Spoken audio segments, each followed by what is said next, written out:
Good morning, everyone. I'm out here today to film my video response for my friends Gordon and Eddie for their channel Food for Thought. Congrats guys on your 1 million views on your channel. That's amazing. I can't even imagine that. That's incredible. So congrats on that. Today I'm out here on the river. I just want to do a little bit of, well, part of their challenge was to do a survival fishing video. So part of the challenge for their fishing challenge was to be able to catch a fish using something that you would find sort of in a survival situation. So you can't use a commercially bought reel or rod. So today I'm out here with my homebrew fishing kit that I made. We'll see if I catch anything. Next couple of short segments, I just want to show you, what I did to make it. It's pretty interesting. I've never done anything like that before. What I did is I ended up making an actual hook from a thorn and a piece of stick and some cordage that I had.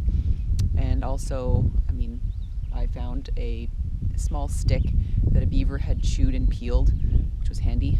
So I'm going to be using that as well. And also some regular fishing line, which most people would have in their everyday carry anyway.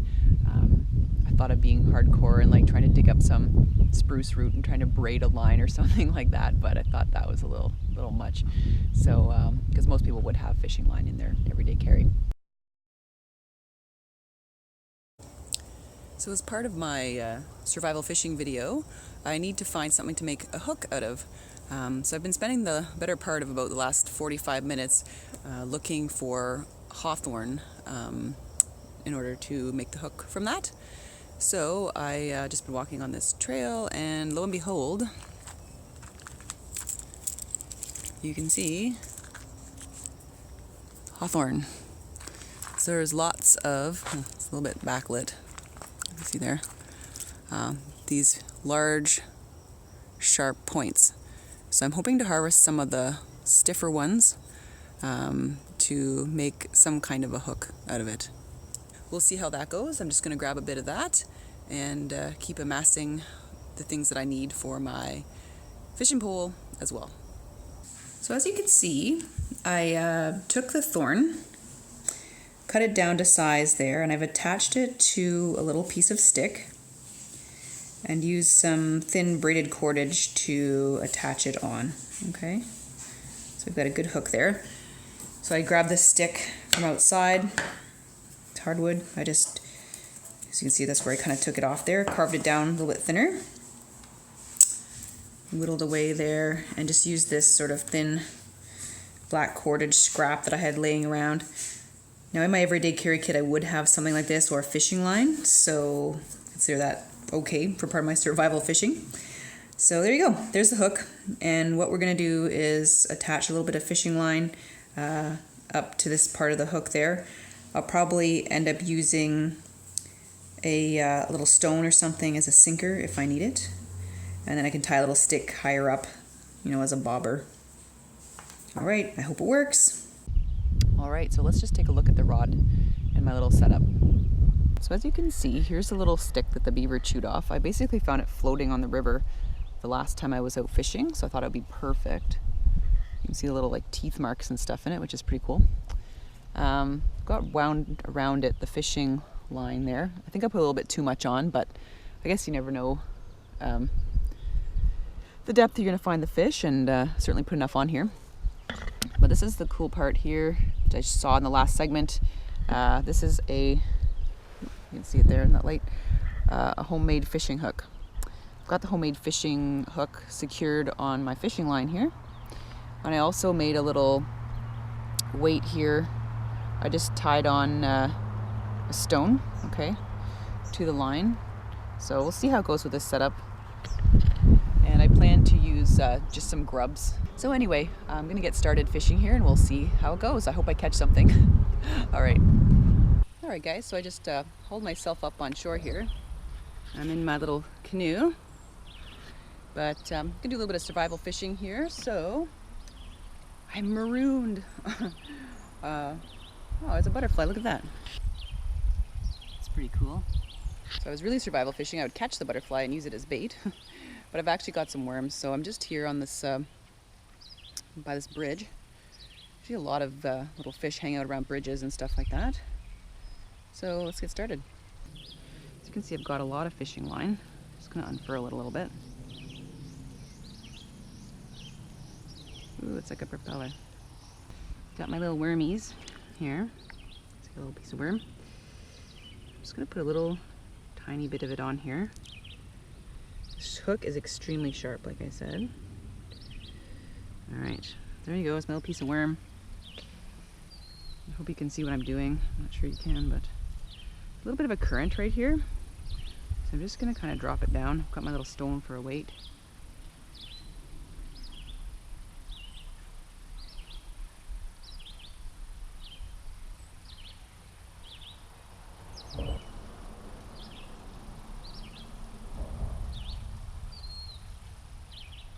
The osprey crying. Let's cast it out a little bit.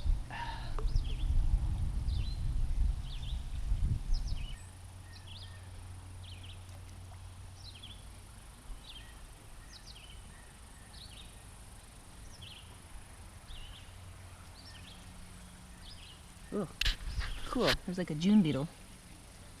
Could definitely use one of these guys as bait. Oh, jeez.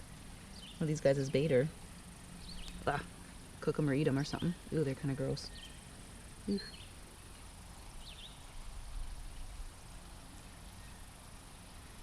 Kind of wonder if the rock's freaking them out as the weight. Probably.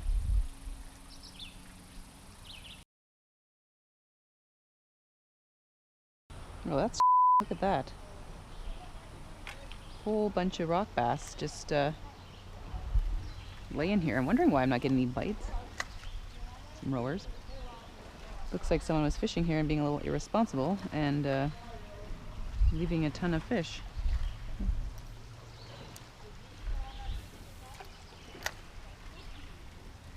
I wonder I wasn't getting anything.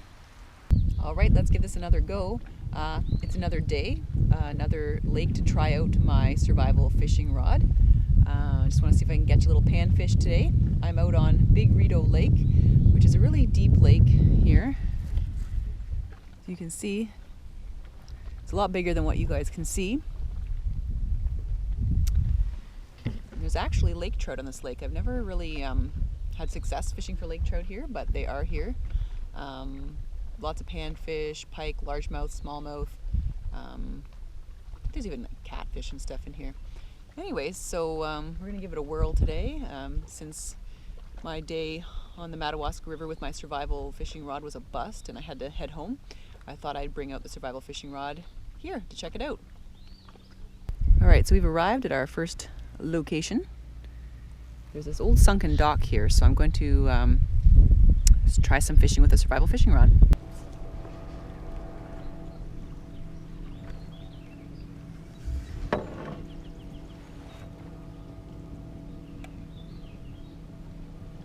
Right, I'm gonna cheat and use one of these little weights.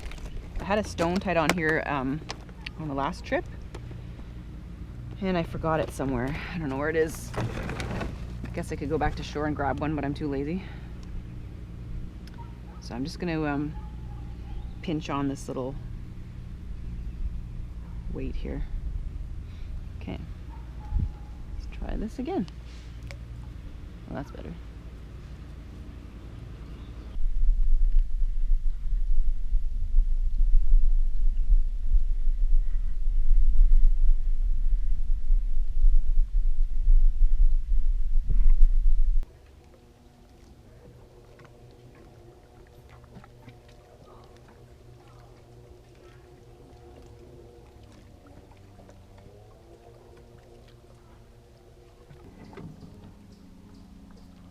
Oh, I got some, guys. I got it. I got him. I got him. I got him. Oh, he was bit on the hawthorn hook pretty good. That's awesome. I'll try again.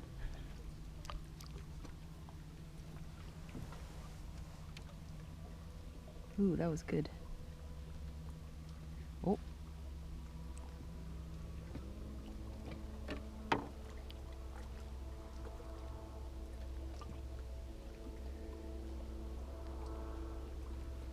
Ooh, so close, guys. So close. I think it's because it's barbless that they kind of get off. Try this again.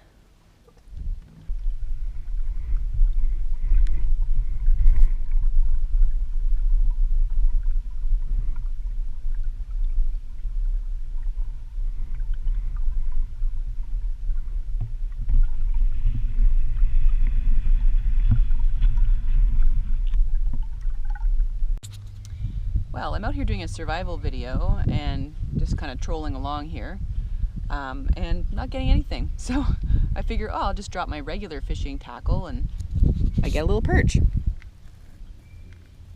It just goes to show you how difficult survival fishing is. You know, I thought it would be just in the bag, you know.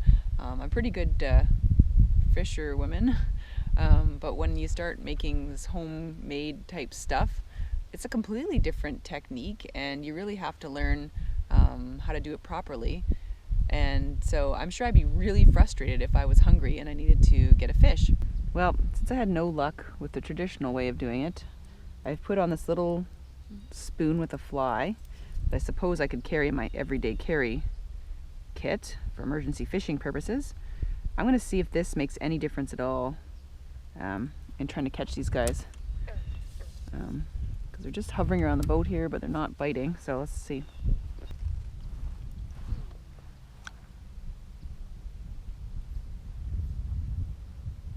All right, I'm getting them to chase it now. That's good. But this is really a lot of work this way. Spends a lot of energy doing this. Just dragging it along. I think with this setup, what I might do is troll with it. See if I can catch anybody.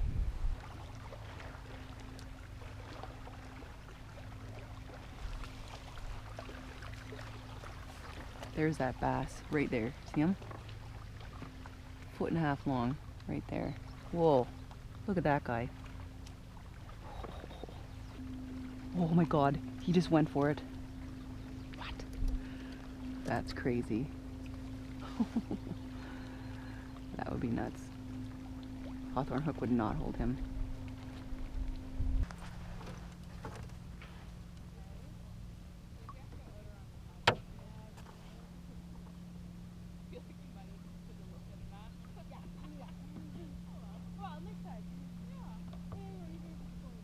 Oh yeah, got one, guys. Woohoo! Did it! Awesome. Oh, he fell off. But I got one on this rod. Woohoo!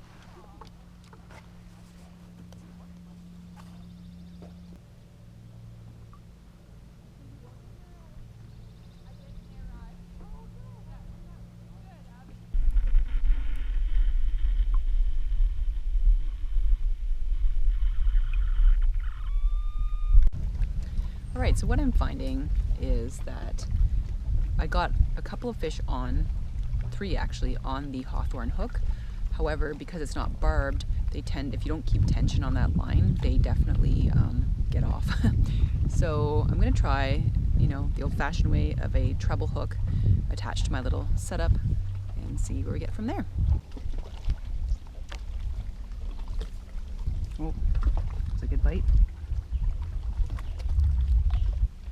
Oh, and I got a fish. Alright guys, look at my little survival fishing setup worked. I got a bluegill.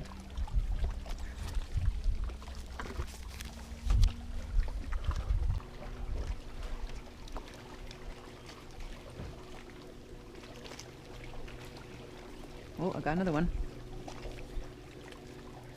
Oh yeah. Another little bluegill, guys. Woohoo! Alright, let's try again.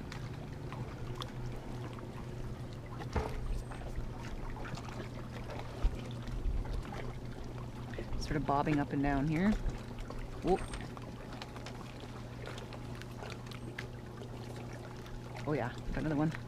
Oh yeah. It's a pumpkin seed.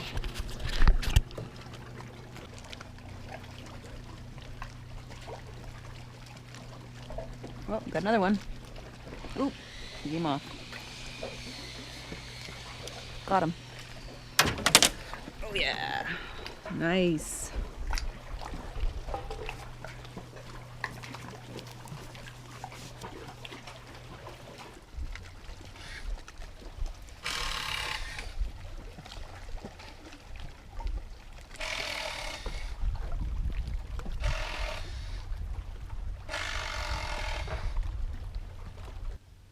Hey guys, I'm just sitting down here to have some lunch, and I'll just show you what I've got. It's really yummy. It is deep fried perch on rice. So I'm not going to starve today after today's adventures. Now those fish I caught on my regular rod and reel, so they don't really qualify for the contest.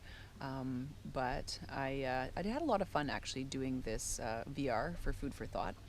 Certainly did give me a lot of food for thought in terms of survival fishing. You know, I think I'm pretty decent at fishing. I rarely get skunked when I'm out on the water, but certainly was a challenge, you know, with my setup there for the, you know, with the stick and the hawthorn hook.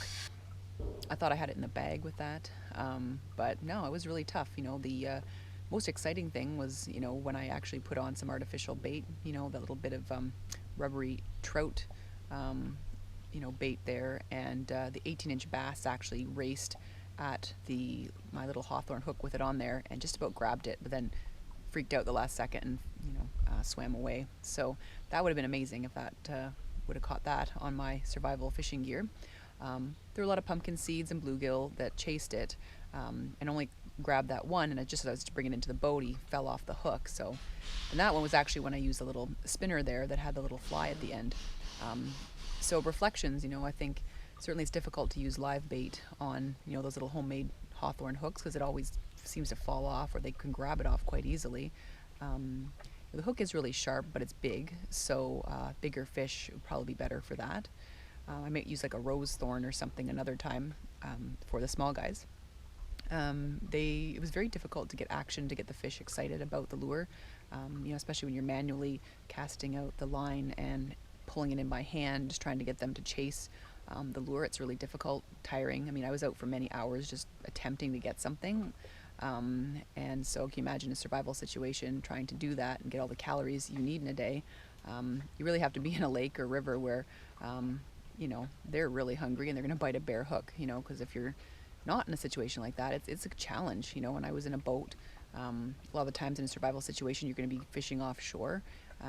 So, you know, your opportunities are less there because you're going to be hiking around trying to find a spot to do your fishing. I was fortunate that I brought my regular fishing gear with me, and it makes me think, you know, like usually I would just carry my everyday carry, like some fishing line and a hook, you know, or a lure. But now I'm thinking I might just keep my little I have a little fold-up rod and reel set, and I think I might just take that with me because it's, I don't know, I fish a lot better that way, and it'd be helpful to have that. And some artificial lures as well. So it's really humbled me, made me think a lot about you know, what I'd do in a survival situation, and how hungry I would be actually in that kind of a situation if I used the method that I was trying, you know, with a stick and a thorn. I'm sure it works. I think I want to try practicing some more over the summer, but certainly really made me think about everything. As an aside, I wanted to show you guys something I found. Here's some birch chaga. So as you can see, this is a birch tree. It's white birch. It's got the bark that's kind of peeling up there. It's a good fire starter. And one of the funguses that kind of can colonize birch tree is chaga. And as you can see, there's a big blob of it here. And you know, it's kind of like, you can see it's kind of like growing like a canker off the tree. And it's a superfood, touted to be anti-cancer, and it's really good. You can make it in tea. I've had it. It's okay. Like, you know, it's not completely amazing, but a lot of people you know, speak really highly of it and speak of its, you know, pain relieving properties and its anti-cancer properties. I'm not really sure what to think of it either way. So I just want to show you that I found some here just by the shore. Pretty neat. So thanks Eddie and Gordon. This is my video for the survival fishing contest. Had a lot of fun doing it. Did give me a lot of food for thought about survival situations and fishing. And I want to congratulate you on 1 million views on your channel. I think it's amazing. Guys, check them out below. I'll put their link to their channel in the comments. And I hope everyone has a great week as always, and take care.